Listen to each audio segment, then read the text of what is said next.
Buen día, hermanos. ¿Cómo están? ¿Bien? Ha tocado lindo día, ¿no? Yo tenía miedo que haga calor porque vieron que yo me comienzo a sudar todo y me desespera y digo, bueno, ojalá sea un lindo día y parece que está bien, parece que está lindo. Bien, yo quería compartir, hermanos, esta mañana. Escucho a Lucas y las reflexiones que da, escucho a Nancy, como ayer en la conferencia a la que fueron, y veo que, escuchando mensajes con Magu, vemos que hay situaciones en las que los cristianos nos encontramos con una realidad que no esperábamos, ¿no? Nos encontrábamos ante una situación y decimos, ¿qué pasó? ¿Dónde pasó? ¿Dónde empezó esto que está sucediendo hoy? Llegamos a un punto donde ves a tu hijo grande, rebelde, que no quiere ir a la iglesia, que tal vez está en una adicción, y dices, ¿qué pasó? ¿Dónde se me fue? Si yo lo llevaba a la iglesia, venía conmigo de la mano, y no quiere saber más del Señor, ¿no?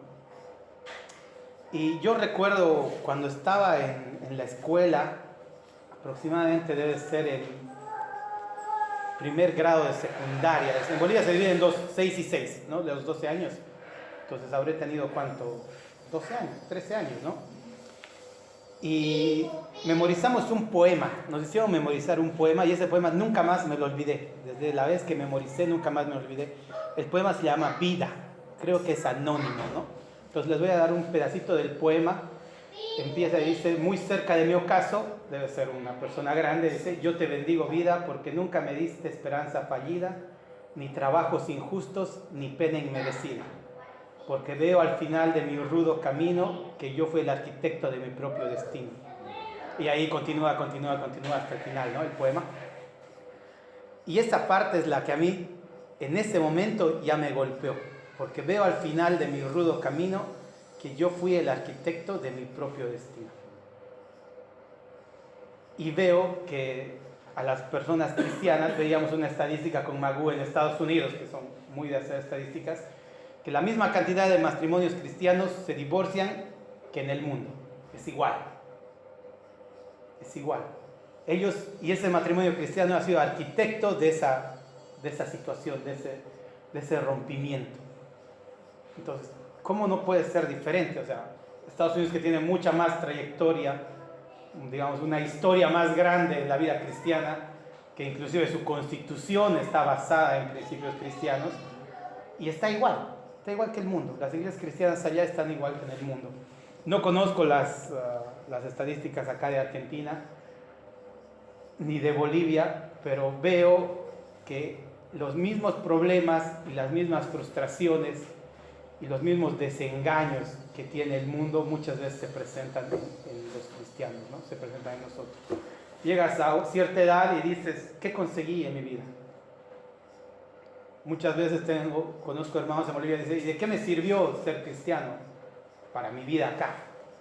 O sea, con una mentalidad cerrada acá a este mundo, pero aún así se sienten frustrados. No conseguí lo que yo quería conseguir, o económicamente, o emocionalmente.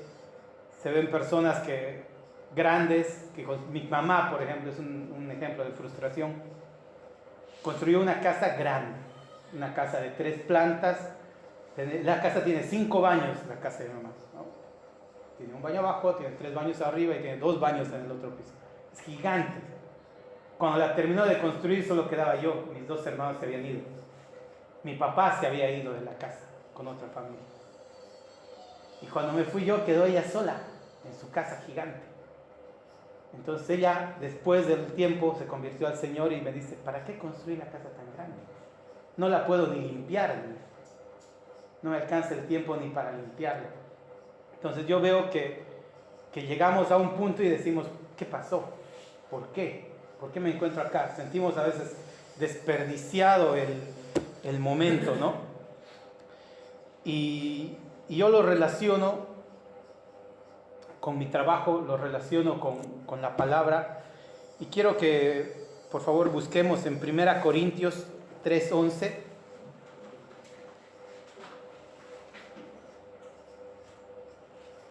Ahí estamos, 3:11 al 15 vamos a leer. Dice, Porque nadie puede poner otro fundamento que el que está puesto, el cual es Jesucristo.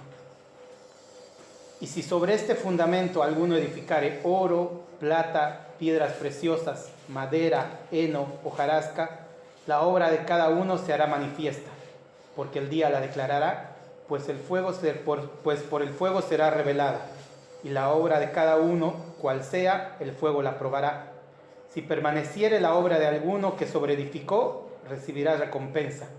Si la obra de alguno se quemare, él sufrirá pérdida, si bien él mismo será salvo, aunque así como por fuego. ¿No? Entonces acá este pasaje nos habla de una edificación sobre un fundamento, ¿no? Entonces todo en nuestra vida, todo lo que hacemos en la parte espiritual, emocional y en el cuerpo, todo estamos edificando sobre algo. Todo es edificación, ¿no? Y me pongo a pensar acá en la iglesia, ¿se acuerdan? Hace como 5 meses, cuando comenzamos a ver el sueño de tratar de construir el templo, ¿qué era lo primero que nos faltaba una vez que teníamos la ofrenda? ¿Qué era lo primero que buscábamos y comenzábamos a ver si puede Ernesto, queríamos un plano? ¿Se acuerdan? Que no tenemos plano. ¿Cómo vamos a construir? No tenemos un plano. Y buscábamos por todo lado que haya un plano para edificar. No hago la analogía con esto de edificar. Entonces todos queríamos tener un plano de la iglesia. Conseguimos un plano, creo que el amigo de Ernesto dibujó, hizo de cuántos pilares, el tamaño, todo. Y una vez que teníamos ese plano, que era sumamente importante, ese plano le hacía falta una cosa para seguir construyendo. No podíamos empezar a construir y comenzamos a preguntar cuánto nos va a costar que nos aprueben el plano. Entonces, hermanos, acá quiero mostrarles 2 principios que necesitamos para crecer, para edificar. Primero tenemos que tener un plano, tenemos que tener una meta a la cual queremos llegar. Y después, para empezar a esa meta y ver que esa meta no sea fracasada, ¿qué pasaba si construíamos sin plano? ¿Qué tal si construíamos sin plano, lo hacíamos mal? Por ejemplo, en una casa yo sé que la cocina tiene que tener salida hacia afuera. ¿Por qué? Porque es un lugar donde tiene gas. Y el gas tiene que tener ventilación a dos frentes por lo menos. Si no lo haces así, no te lo aprueban el plano. Está fuera de normativa, ¿no? Entonces, ¿qué pasa si construimos sin plano? Puede salir mal. Si construimos sin un encadenado, sin un arquitecto, se puede caer. Entonces, es muy importante cuando pensamos en edificar, además, que el plano esté aprobado. ¿Quién va a aprobar nuestro plano, nuestro plan, nuestra meta? Es el Señor el que tiene que poner el sello de aprobado. Entonces, primero, resaltar que es muy importante tener una visión, tener un objetivo, una meta. Puede ser a largo plazo o puede ser a corto plazo. Puede abarcar toda tu vida. Si eres muy bueno en planificación, vas a poder poner una meta, ¿verdad?, que va a contemplar todo tu ser, toda tu familia, a todos tus hijos lo vas a poder poner arriba. O puede ser algo más puntual, más corto, algo que quiero lograr en este mes, en este año, ¿no? Entonces, es importante tener un plano. Una construcción sin plano muy probablemente va a salir mal, ¿no? Yo veo en mi trabajo, pasaba con estos cruces que hacíamos en la ruta, hacemos cruces a los ferrocarriles de la cañería de gas, y que algunos cruces, uno en particular, el que pasa el ferrocarril acá, lo construyeron sin el plano aprobado. Sin el plano aprobado. Llegó el plano, cuando el plano no tiene un sello que dice aprobado, nosotros no podemos supervisar la construcción. Entonces había una pelea, que no pueden construir, que sí, que no, que sí, que no. Construyeron. Al construir sin el plano aprobado, se olvidaron poner una placa de referencia que se utiliza para después un instrumento de medición, ¿no? Porque el plano no estaba revisado para construir. Después tuvieron que volver a abrir, hacer todo un trabajo nuevamente para poder parchar el tema, porque ya no se podía solucionar del todo, ¿no? Le pusieron un parche. Entonces, una construcción sin plano muy probablemente va a salir mal, ¿no? En nuestra vida, si vamos edificando, dice, bueno, uno va viendo, ¿no? Si camina sin rumbo, Bueno, para edificar me levanto un ladrillo, me levanto, no sé, una maderita y voy poniendo una sobre otra cosa y va a salir cualquier cosa. Cuando uno no tiene una meta a donde llegar, no va a poder edificar bien, ¿no? La ley de Murphy, no sé si alguno la conoce, dice, si algo puede salir mal, no te preocupes, va a salir mal, ¿no? Eso, en cualquier curso de planificación o de gestión de calidad, lo primero que te mandan es eso, sí, a la ley de Murphy. Si algo puede salir mal, no te preocupes, va a salir mal. Por eso siempre se planifica para evitar que las cosas salgan mal. Para evitar que llegue un momento donde vos digas, pero ¿qué pasó? ¿Por qué estoy frustrado? ¿Por qué no conseguí lo que quería? ¿Por qué no crecí espiritualmente? ¿Por qué estoy en esta situación y tengo 20 años de creyente y nunca le pude testificar a nadie? ¿Por qué? Al final vamos a tener frustración. Dice que acá, aún siendo salvos, va a ser como por fuego, va a ser con dolor, si no planificamos nuestra edificación, ¿no? Entonces es importante tener una meta, ¿no? Ahora, también es muy importante ver el tipo de meta que vamos a tener, ¿no? Yo quiero compartirles un amigo, un hermano de la iglesia. Hace 2 años, cuando fuimos en vacaciones, siempre nos reunimos con los jóvenes de nuestra época, que hicimos un grupo de jóvenes, todos nos reunimos a cenar entre varones y compartimos nuestras vivencias, nuestros conflictos, nos apoyamos, nos damos motivos de oración. Y ahí ese hermano, que además es vecino, que yo lo conocía así, que crecimos juntos jugando con barro ahí en el barrio, él dice, bueno, y nos comparte su meta. Él dice, yo quiero ser gerente de Industrias Fino, que allá es una planta que procesa aceite, ¿no? Aceite de girasol. Es una de las empresas más grandes de Bolivia, Industrias Fino. Y él dice, yo quiero ser gerente de esa empresa. Y esa es mi meta, y voy a llegar a eso. Y para eso él decidió tomar un curso de administración de empresas, una maestría en administración de empresas. Él es licenciado en economía, ¿no? Trabaja como en un banco, trabaja como responsable de créditos, algo así. Y definió esa su meta. Entonces nos pareció bien apoyarle en oración, apoyarle en esa meta. ¿Qué les parece esa meta? ¿Es una buena meta? Así a simple vista, ¿es oro o es hojarasca? ¿Son piedras preciosas o son madera para nuestra edificación? ¿Qué creen que es una meta que alguien te diga, mira, yo quiero ser gerente y voy a estudiar y voy a poner tiempo a ser gerente? ¿Es bueno? ¿Un cristiano puede tener esa meta? Sí, es buena. Es una buena meta, ¿no?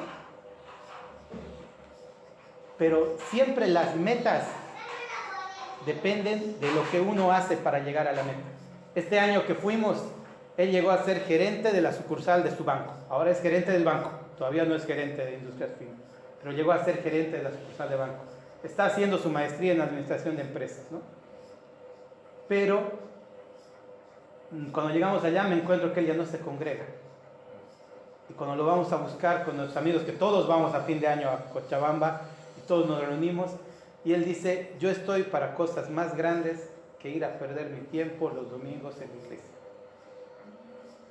Ese tiempo prefiero pasarlo con mis hijos, dice que quiero darles mucho tiempo a ellos, los llevo al parque, juego con ellos. Si no, puedo pasar estudiando, en la tarde estudio, dice todos los domingos en la tarde estoy estudiando para completar mi maestría. Parecía oro, parecía piedras preciosas, pero es madera. No me duele en el alma ver a ese mi amigo así, como está hoy. Y me reflexiona a mí, me pone a pensar, ¿qué estoy haciendo en mi vida? ¿Estoy haciendo oro o madera? ¿En qué momento eso que parecía tan bueno y que orábamos por él se convirtió en algo que va a ser desechado, que le va a causar dolor, ¿no? Y yo veo en él que no tenía firme el fundamento, ¿no? En 1 Corintios 3:11 dice, porque nadie puede poner otro fundamento que el que está puesto, el cual es Jesucristo. Él no tenía puesto el fundamento. No tenía firme el fundamento en Cristo. Y el fundamento en Cristo primero es la seguridad de salvación. Segundo es el ABC de la vida cristiana, depender del Señor. Saber que separados de Él nada podemos hacer. Todo ese conjunto de conocimientos y de principios que nos enseña, tenemos un estudio, Mi nueva vida en Cristo, ¿no? Todo el libro 1, todo ese te enseña el fundamento de la vida cristiana. Si uno no tiene fundamento, lo que parece oro al final se va a destruir. Lo que parecen piedras preciosas que uno está edificando, que parece bueno, al final va a ser malo. Entonces, hermanos, como primer punto tenemos que ver cómo está nuestro fundamento, cómo están nuestros principios bíblicos, sobre qué estamos edificando nuestra familia, sobre qué estás haciendo tu carrera, sobre qué estás haciendo inclusive tu casa, tus bienes personales, tus amistades, sobre qué están fundadas, ¿no? Tenemos que contemplar ese punto primero, cómo está. Entonces, dentro del tipo de meta, para definir el tipo de meta, primero tenemos que ver cuál va a ser nuestro fundamento, para ver qué vamos a edificar sobre eso, ¿no? En 1 Tesalonicenses 5:23,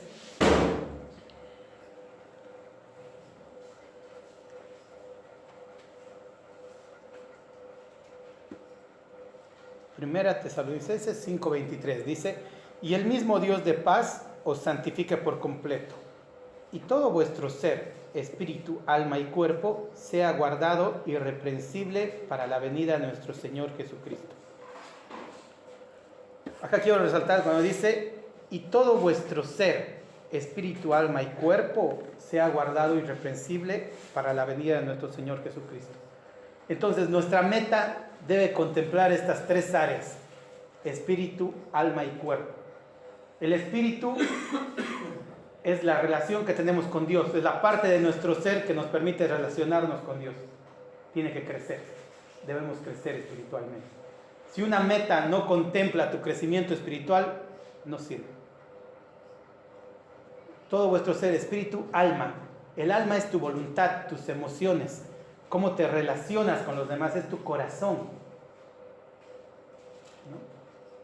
También tu meta, tus objetivos deben contemplar que emocionalmente estés bien. No puedes descuidar a tu familia, no puedes descuidar a tus hijos, no puedes deshonrar a tus padres. Todo vuestro ser, espíritu, alma y tu cuerpo. Aquí la parte cuerpo es toda la parte física tangible que podemos tener. Está hablando de nuestro cuerpo físico, que tenemos que cuidar nuestra salud. Está hablando de las cosas materiales que podemos tener, todos nuestros bienes también tienen que estar contemplados en nuestras metas, ¿no? No podemos enfocarnos solamente a tener cosas materiales, que nuestro objetivo sea llenarnos de dinero. Ese objetivo no va a prosperar, no va a tener. Y es interesante, acá dice, sea guardado irreprensible. ¿Qué quiere decir irreprensible? Buscando en el diccionario dice que es algo que no tiene de dónde agarrar. Y te da un ejemplo de un vaso y una taza. La taza tiene asa, tiene de dónde agarrarla. En cambio el vaso no, al vaso tenés que agarrarlo todo entero. Entonces algo irreprensible es algo que no tiene de dónde agarrar. Tenemos que tener de tal manera nuestro crecimiento que no tengamos de dónde nos agarren, que no tengamos cola de paja en las tres áreas, ni espiritualmente, ni emocionalmente, ni físicamente. Este es un desafío, pero tremendo, ¿no? Que seamos irreprensibles. Bien, como objetivo de hoy, del compartir, yo quería desafiarles a ver nuestras metas. Y hoy específicamente a definir una meta. Una meta que puede ser, como les dije, a muy largo plazo, puede ser tu meta de vida, tu propósito de vida, por qué vas a vivir, puede ser tu meta, o puede ser algo a corto plazo. Este año puede ser, quiero leer toda la Biblia. Esa es una meta, ¿no?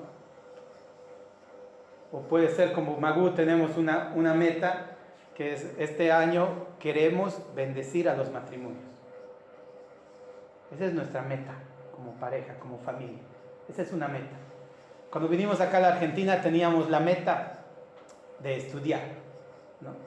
Yo me puse la meta de estudiar y poder, aparte que estudié ya ingeniería, quería sacar acá una certificación de inspector de soldadura. Y fue nuestra meta, venir a estudiar. Esa meta es igual que la otra meta de ser gerente. Si hubiera sido la meta solamente venir a estudiar, olvidarme del Señor y dedicarnos a hacer dinero, esa meta no tenía un buen fin. Pero si esa meta yo la puedo direccionar para la gloria del Señor, ese es un buen fin. Cuando decidí hacer eso, yo me acuerdo cuando mi papá no es creyente. Cuando yo entré a la iglesia, mi papá me dijo algo. Él no vivió conmigo desde los 11 años aproximadamente, mi papá. Entonces venía solamente o para retarme o para llamarme la atención. Así, o sea, mi mamá le llamaba a mi papá porque yo hacía algo malo. Era así, ese tipo de padre tuve. Aunque lo amo mucho, él me ama también mucho, pero tuve así, ese tipo de papá.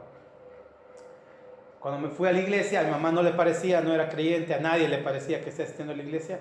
Vino y me dijo una frase que la sacó de un libro por ahí que él leyó, que decía: la religión es el opio del pueblo. ¿Y cómo es eso? Te adormece, me ha dicho. Te va a adormecer, te vas a quedar y vas a ser mediocre toda tu vida. Eso fue lo que me dijo mi papá.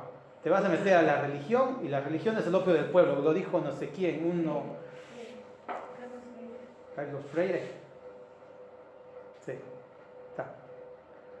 Y era su visión de la religión. Yo dije, no. Y hablando con muchos compañeros de estudio, ¿sabes? Estaba en la universidad y muchos docentes tenían la misma opinión. Que la religión es para ignorantes, que estudiar la Biblia es para gente voluble, que se deja convencer fácil, que no, para gente como tonta. Esa era la idea que te daban muchas personas. Y yo mientras más leía la Biblia y más me ponía a estudiar cosas de la vida, por ejemplo, yo estudiando ingeniería, me daba cuenta más de la grandeza de Dios. No podía alejarme de Dios, más bien estudiar más, me acercaba más a Dios y me hacía ver la sabiduría que tenía Él, ¿no? Entonces, dentro de esa meta que tengo yo de estudiar, que la sigo teniendo ahora, seguir estudiando, ¿cuál es la vuelta que le doy yo? Es para dar gloria al Señor, para realzar su grandeza, ¿no? Entonces, hermanos, hoy quiero compartir con ustedes un martillo. ¿Qué es un martillo? A mí me enseñaron una vez ¿cómo sería? Una reflexión sobre el martillo. El martillo es una herramienta, ¿no? Entonces yo les voy a compartir una herramienta que a mí me compartieron en un curso que tomé por ahí. Y les voy a dar un martillo. Y cada uno tiene que buscar el clavo o los clavos donde va a utilizar ese martillo, ¿no? Hoy tengo un asistente, que es Magú, que les va a repartir estas hojitas, ¿no? Que no quiero que den la vuelta, que primero agarren donde dice fecha y nombre.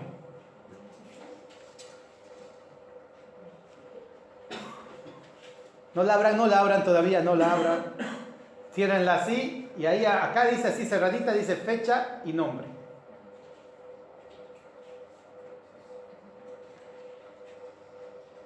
¿No? Y les pregunto, ¿quién quiere tener una meta que le agrade al Señor?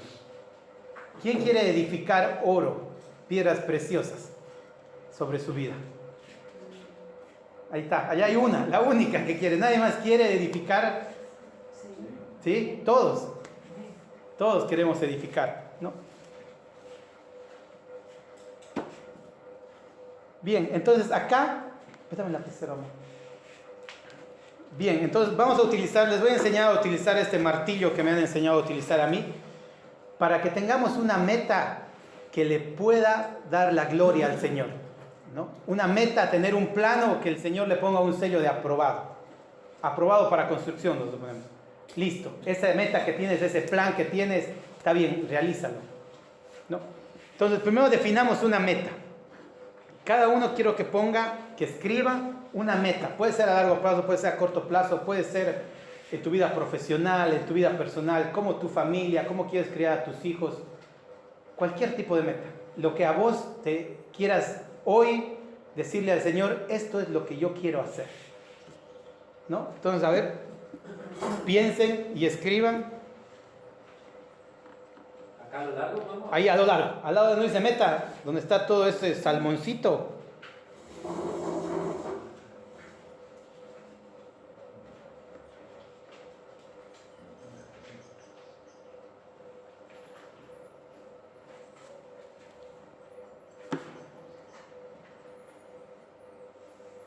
No vale copiar metas, ¿no? No vale copiarse del de al lado, la misma meta.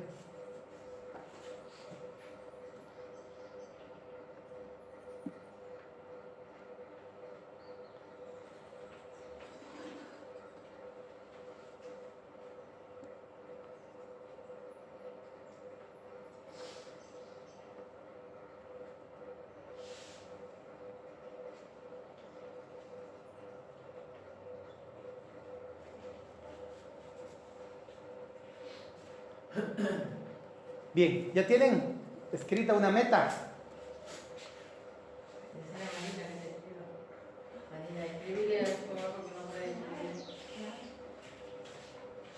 Magu, ayúdale.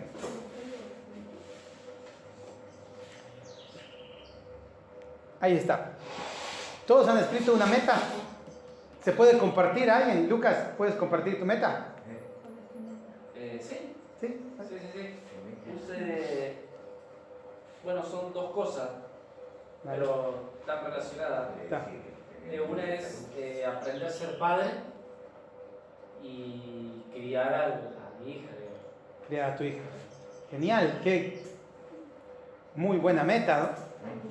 Está genial, genial tu meta. Yo puse, como les compartí, nuestra meta es bendecir a los matrimonios con mi esposa, ¿no? Con mi esposa bendecir a los matrimonios. César, ¿puedes compartir tu meta? Yo puse aprender más del Señor este año y capacitarme para su obra. Capacitarte para su obra, perfecto. Bien, como les dije, la meta, todos tenemos una meta anotada, un objetivo. Ahora tenemos que ver si esa meta tiene el sello de aprobado para construir. Tiene el sello de ok del Señor, ¿no? Quiero compartirles en Primera Reyes 15:11.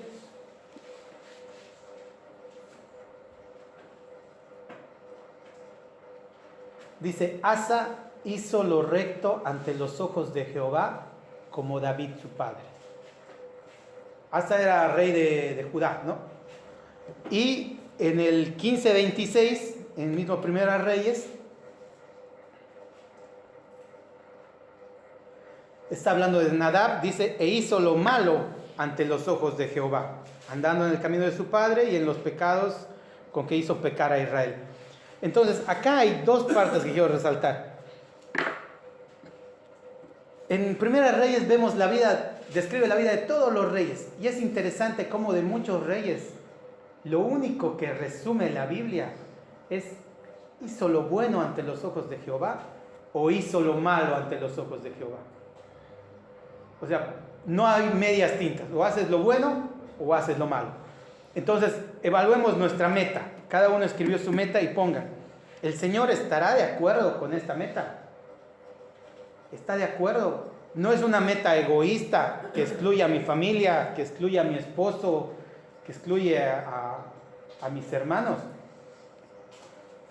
Sino, no, piensen o escríbanlo si la meta está de acuerdo con lo que el Señor quiere. A esta meta, si vos llegas a cumplir esta meta, si llegas a cumplir la meta que está escrita, el Señor va a decir de vos que hiciste lo correcto o que hiciste lo malo. Esa es la idea, con tu meta. Imaginémonos que cumplimos la meta. La hemos cumplido y el Señor va a decir que hicimos lo bueno o que hicimos lo malo. Según nuestra opinión. Según tu opinión, ahora, vos viendo tu meta dices, ¿es lo bueno o es lo malo? Bien. Por lo general uno escoge metas que parecen buenas. Pero ojo, vamos a ver más adelante que eso es como el caso que les conté de Gustavo, de mi amigo. parece buena, pero a veces termina siendo mala, ¿no? No. Entonces ahora demos la vuelta atrás, sin abrir, y atrás dice estado actual. Entonces acá tienen que escribir el estado actual respecto a esa meta que tienen. Por ejemplo, Lucas puso ser buen padre y criar bien a tu hija, ¿no? Entonces, ¿cuál es su estado actual? Aún no es padre, no nació, y no sé si te has preparado algo para recibir a tu hija. Sí. Preparar, no sé si has leído algo, si has buscado qué espera el Señor de ti. Bien, ese es tu estado actual. O sea, tu estado actual respecto a tu meta. Tienen que poner acá el estado actual respecto a la meta. Entonces, acá en el estado actual, describan en qué situación se encuentran hoy respecto a la meta, ¿no?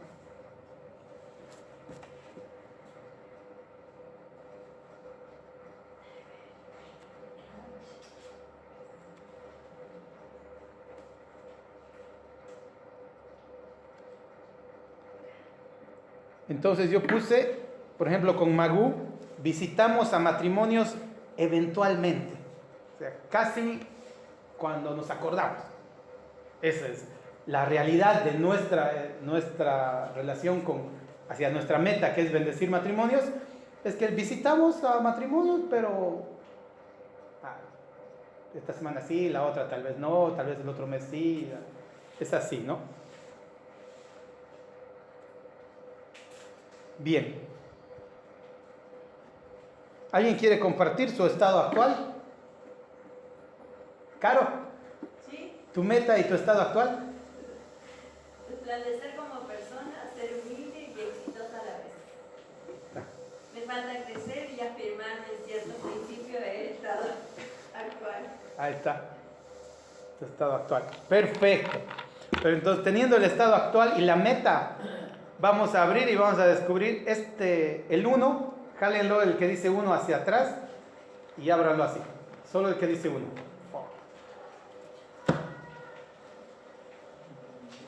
Jalen el que dice 1 y después pum, de la punta de arriba y se abre así.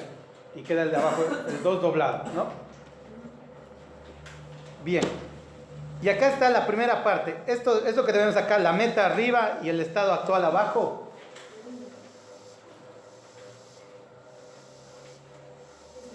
¿Lograron? Así, exacto. Ese es así. Así. No, el otro, el de arriba. Exacto, así. Tenemos la meta arriba, tenemos el estado actual abajo y al medio tenemos un espacio que dice claves para el cambio, ¿no? Digamos, este cuadrito de acá se utiliza en planificación y se llama planificación análisis gap, que quiere decir el análisis de la brecha. Vos defines cuál es tu meta, cuál es tu estado actual y defines lo que debes hacer en medio para llegar a ese estado, ¿no? Es el análisis de la brecha. Entonces, acá en las claves para el cambio tenemos que escribir las cosas que tenemos que hacer para llegar desde nuestro estado actual hasta nuestra meta. Yo les voy a compartir una que tenemos que tener. Claves para el cambio. Josué 1:8.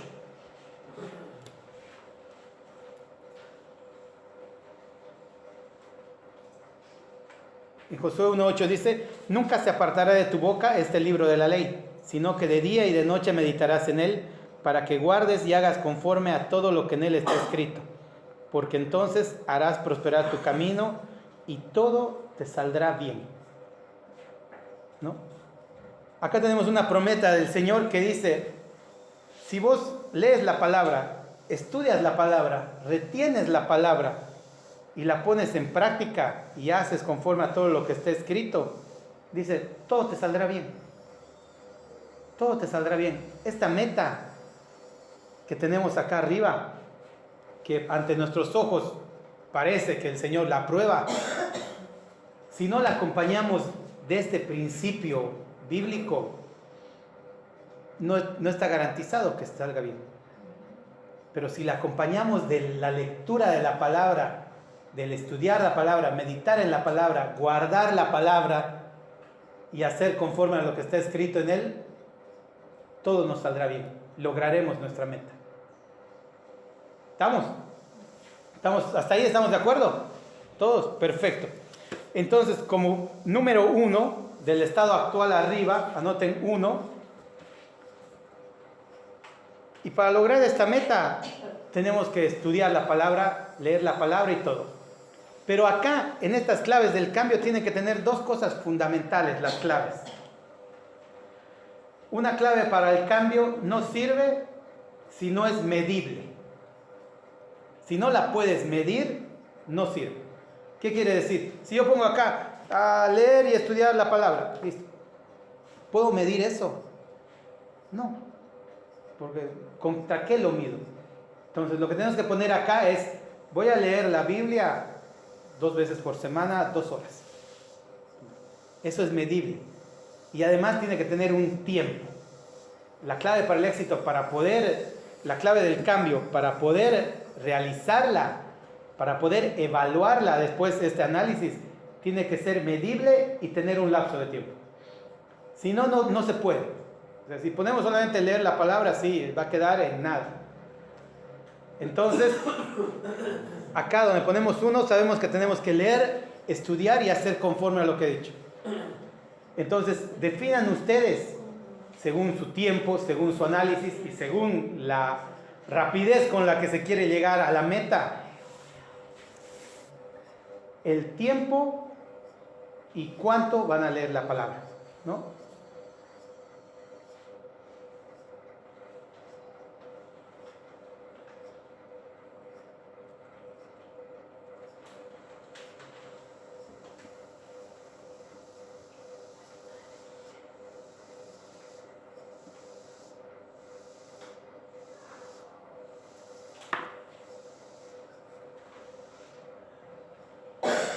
¿Estamos? Entonces, en la clave para el cambio, 1, que es la lectura de la palabra, tenemos que poner el tiempo que vamos a dedicar a esa.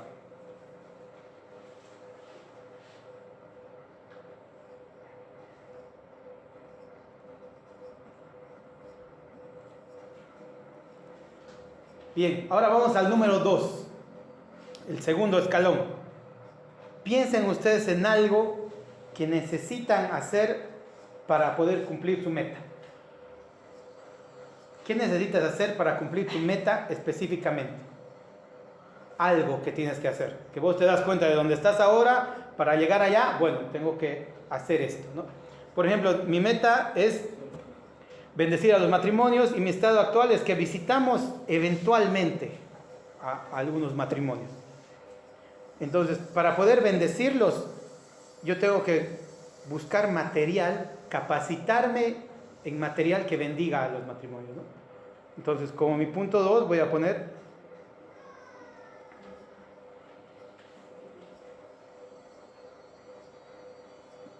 conseguir material para compartir, estoy poniendo. Voy a conseguir un tipo de material por mes.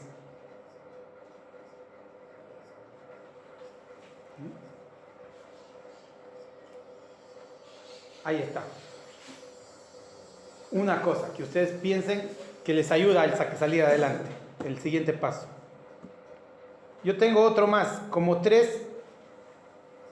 Yo voy a visitar a una familia, a un matrimonio por semana.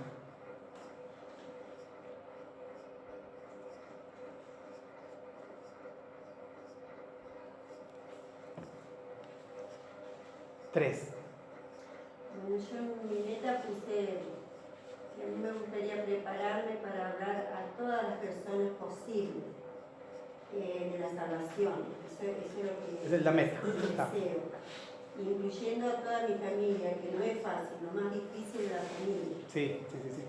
Y bueno, y el estado actual, empezar a ponerme firme y a prepararme, ya que perdí mucho tiempo.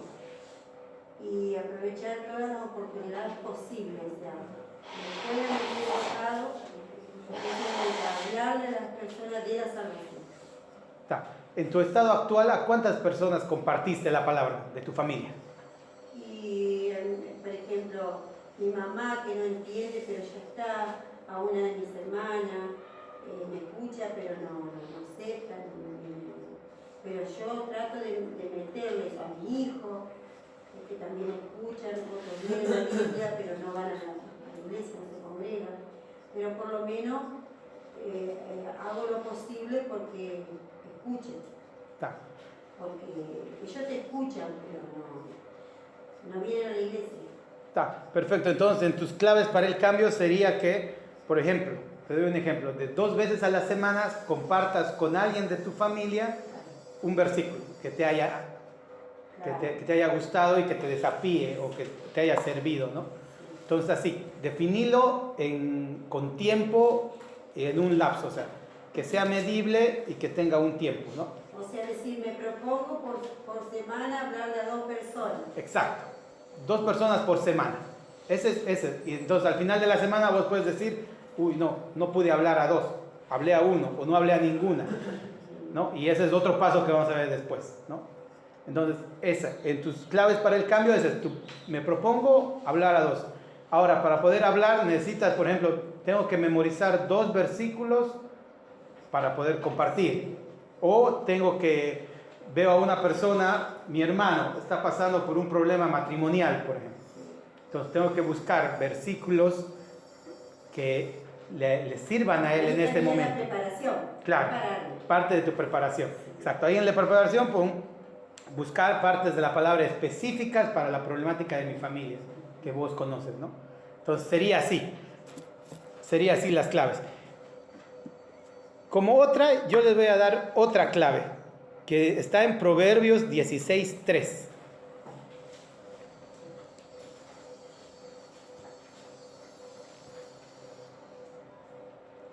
Dice, encomienda a Jehová tus obras y tus pensamientos serán afirmados, ¿no? En otra traducción dice, encomienda a Jehová tu camino y tus pensamientos serán hechos. Quiere decir acá que esto que estamos poniendo acá en nuestras claves para el cambio y nuestra meta, tenemos que ponerlas a los pies del Señor, ¿no? Llevarlas en oración, orar por tu meta. Ese es el resumen. Tenemos que orar por nuestra meta, orar por esto que quieres conseguir acá. Quiere conseguir compartir a su familia, quiere criar bien a su hija Lucas, yo quiero bendecir a los matrimonios, entonces tenemos que orar por esa meta, ¿no? Entonces escriban acá, ¿cuántas veces van a orar a la semana por ese punto específico? Específicamente por tu meta, ¿cuánto tiempo vas a dedicar de oración por tu meta?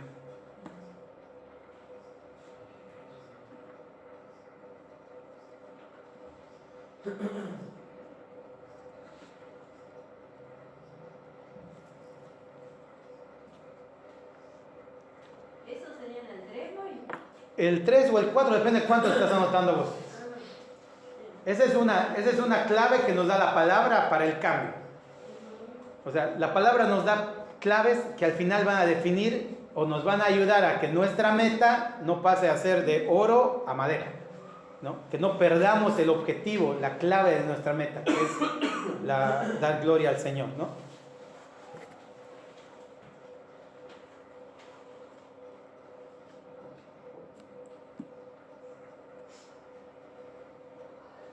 Y yo les comparto una más, que es bastante buena. Colosenses 3:23.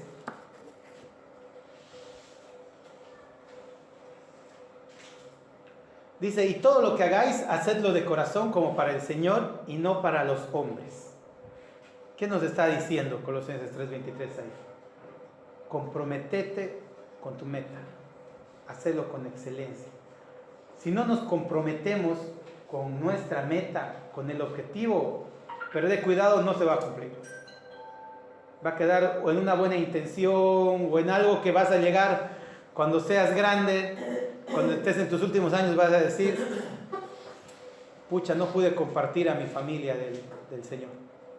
¿Por qué? Porque no te comprometiste, porque no oraste, porque no te involucraste en la palabra, porque no planificaste cómo hacerlo, ¿no? O va a llegar tu hija, va a ser adolescente, no va a querer venir a la iglesia y vas a decir, ay, pero ¿por qué? ¿Qué pasó? Comprométete con tu meta, compromiso, ¿no? Todo lo que hagáis, hacedlo de corazón como para el Señor, ¿no? Nos comprometeremos con nuestras metas. Para no alargar más, acá pueden completar ustedes y van a ir viendo después, con el tiempo uno se va dando cuenta, bueno, esto más debería ser, esto más debería poner, esto más debería poner. Y uno cuando va cumpliendo, va acercándose a la meta, ¿no? Bien, seguimos avanzando. Para cumplir esta meta y para avanzar, para crecer con mayor facilidad, digamos, a veces para poder crecer, Pablo nos exhorta en Hebreos 12:1.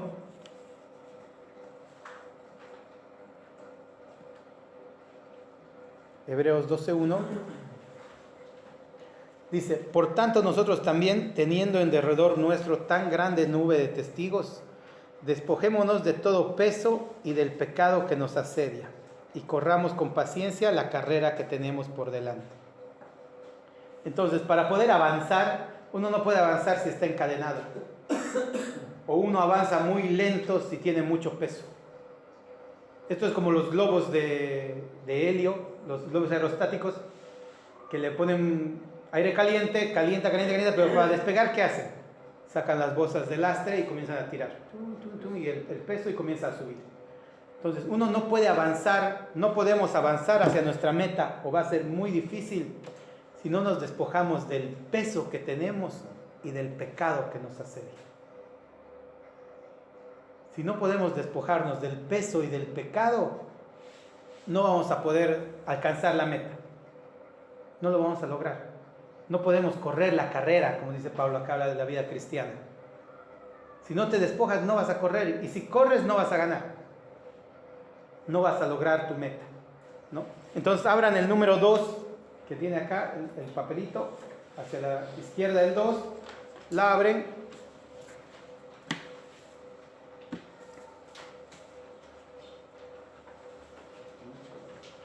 Y acá tenemos nuestras cadenas que no nos dejan alcanzar nuestra meta, ¿no? ¿Qué es lo que tenemos que no nos deja alcanzar la meta? El pecado, todos conocemos y sabemos en qué parte somos débiles y somos más factibles a pecar. Entonces, acá ustedes completen qué pecado tienen. Si quieren, complétenlo en su casa. Completen el pecado que tienen que dejar, el pecado al que son más sensibles, y cómo despojarse. El cómo despojarse, vemos en 1 Juan 1:9 que te dice que si uno confiesa sus pecados, el Señor es fiel y justo para perdonar nuestros pecados y librarnos de toda maldad, ¿no? Entonces, la primera es confesar nuestros pecados. Pero el despojarse no solamente habla de que confieso y listo, ya estoy libre del pecado. Tiene que ver con lo que dice Santiago. Dice, cuando uno es atraído por su propia concupiscencia y seducido, uno se da cuenta cuando va a pecar. Cuando estoy medio en un problema, me doy cuenta que la manera más fácil de salir es mentir, ya me doy cuenta que voy a mentir. Y así con todos los pecados, uno muchas veces se da cuenta antes de pecar que va a pecar. Entonces, el despojarse del pecado no solamente es pedir perdón, sino procurar de que no vuelva a pasar. Uno sabe, por ejemplo, cuando yo tenía como una adicción al juego, jugaba billar. Un par de años jugué billar, todo el día jugaba billar. Iba a 8 de la mañana, salía 8 de la noche. Entonces, yo sabía que si me acercaba ahí me iba a quedar a jugar. Sabía, a pesar de que tenía clases, todo, me quedaba y no me importaba nada todo el día, y salía a la noche. Y decía, uy, tenía clases, tenía examen, tenía que ir a estudiar, tenía que hacer, y ya no lo hice. Entonces, uno se da cuenta. Yo podía evitar el lugar, si no venía por esa calle, venía por la otra. Entonces, primero iba a la universidad, primero hacía todo, y después o iba o me iba a mi casa, porque ya tenía muchas cosas para hacer. Entonces, uno se da cuenta. uno da lugar al pecado, ¿no? Entonces, el despojarse del pecado no solamente es pedir perdón, sino apartarse de los lugares, las amistades o las situaciones que te van a más fácilmente inducir al pecado, ¿no? Entonces, en el despojarse, después anoten los pecados y arriba cómo despojarse, qué es lo que tienes que evitar para no volver a hacer. Y acá abajo hay un punto que quiero resaltar, que es el peso. Dice, despojémonos del pecado y del peso. ¿Y qué sería el peso? Algo que no es pecado, porque si no estaría metido dentro del pecado. Dice, despojémonos de todo peso que no me deja alcanzar mi meta. Yo les doy un ejemplo de algo que ha sido un peso y que es todavía un peso en mi vida. Es que yo tengo la ley del mínimo esfuerzo. Siempre me gusta encontrar, si este es el camino, yo encuentro el atajo. Siempre me gusta buscar el atajo. Siempre lo he hecho así. En la universidad, en vez de ir a todas las clases, yo conseguía los exámenes pasados, estudiaba 2 horas los exámenes, iba, rendía y aprobaba. Y muchas veces los que iban a todas las clases no aprobaban. Yo buscaba el atajo. Y en algunas cosas me sirvió, pero a la larga yo no me enriquecí con todas las cosas en la universidad que te dan en una clase que después te ayudan a afrontar la vida laboral. Y ahora es cuando yo tengo que estudiar mucho más y buscar cosas para reforzar ese atajo que tomé. Entonces, hay cosas en la vida que no puedes tomar un atajo, ¿no? Ese para mí era un peso, y es un peso todavía porque busco un atajo. Por ejemplo, acá de conseguir material para bendecir a los matrimonios. Descargué de internet en un día 5 cosas, listo, ya está listo, ya tengo material para todo el año. Ese es un atajo. Y eso no me va a dejar alcanzar mi meta de la mejor manera, ¿no? Ese es un peso que tengo. Hay otros pesos también que podemos tener. Podemos tener un sentido de culpabilidad por algunas cosas que hicimos, o no nos perdonamos, o no hemos sabido perdonar cosas entre hermanos, entre padres e hijos, entre esposos, no nos perdonamos y eso no nos deja avanzar. No nos va a dejar avanzar hacia una meta que le dé la gloria a Dios. Estamos encadenados al pasado, ¿no? A muchas cosas que pasaron. Entonces es importante dejar ese peso, romper, llevarlos a los pies del Señor y decir, Señor, quítame esto, no quiero ser así, no quiero siempre tomar el atajo, ¿no? Porque hay cosas, bueno, con mi familia hay una tendencia que dice, bueno, a mis hijos yo le doy y a mi esposa tiempo de calidad, no le doy cantidad porque estoy ocupado. Y es mentira. Uno no puede cambiar calidad por cantidad. Uno no puede decir para comer, dice voy a comer comida gourmet, así un canapecito y ya está, es calidad. Y además me ha costado un montón. Y en vez de alimentarme bien, me voy a morir a los 2 meses, al mes, no sé. Y es lo mismo con la familia. No podemos cambiar calidad por cantidad, no hay. Hay que pasar tiempo de calidad y en cantidad para poder crecer. Y con el peso es lo mismo, tenemos que ver qué nos encadena, qué tipo de cadenas tenemos que no nos dejan alcanzar nuestra meta, no nos dejan crecer, ¿no? Hay otro tipo de cadenas que también les menciono que son, no sé si vieron ustedes, yo vi en mis compañeros, en mis amigos y en mi familia, mi papá, por ejemplo, tuvo un hijo antes de casarse. Mi hermano tuvo un hijo antes de casarse y mi hermana tuvo un hijo antes de casarse. Yo no tuve el hijo antes de casarme, porque yo en esa cadena le pedí al Señor que la rompa en mi vida. Yo no quería tener un hijo antes del matrimonio. Yo le pedí al Señor que rompa esa cadena en mi vida. En Éxodo dice que el Señor visita la maldad de los padres sobre los hijos hasta la 3ª y 4ª generación de los que lo aborrecen. Entonces puede ser que estemos encadenados por errores que hayan cometido nuestros padres que no eran creyentes, ¿no? Yo tengo amigas en Bolivia que la mamá era madre soltera, la abuela era madre soltera y ella es madre soltera ahora. Y si no hace nada, su hija va a ser madre soltera. Y veo así las que están encadenadas a un ciclo Y ese es un peso que no les deja alcanzar, están encadenadas, no les deja crecer. Hasta que no rompan ese tipo de cadenas, no van a poder salir adelante, no van a poder crecer. ¿Y quién puede romper? No son ellas, es el Señor. Hay que poner a los pies del Señor todos esos pesos que tenemos, todas las cadenas, todas las dificultades que podemos tener, ¿no?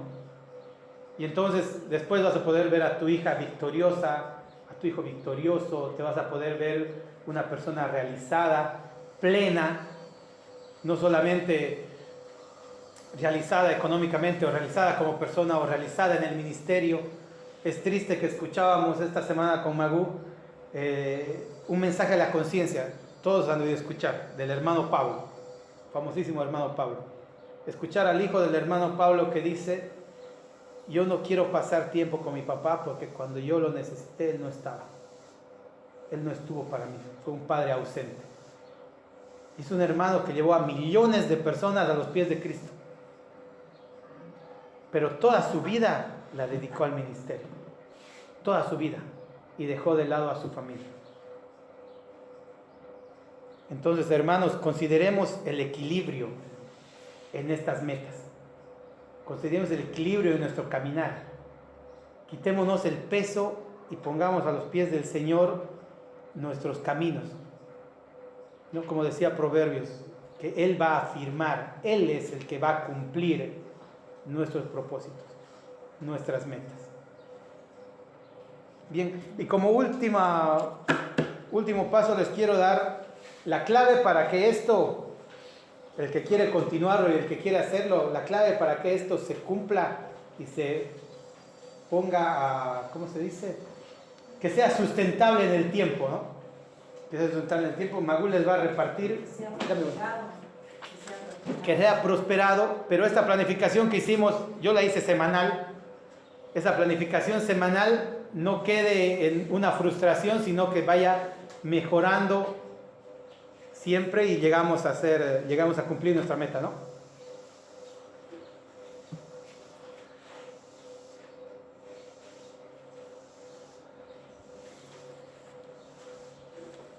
Bien, ahí les comparto otra herramienta que extraje ahí de algún curso que pasé, que dice que es el ciclo de mejora continua. ¿Qué es lo que hicimos hoy acá?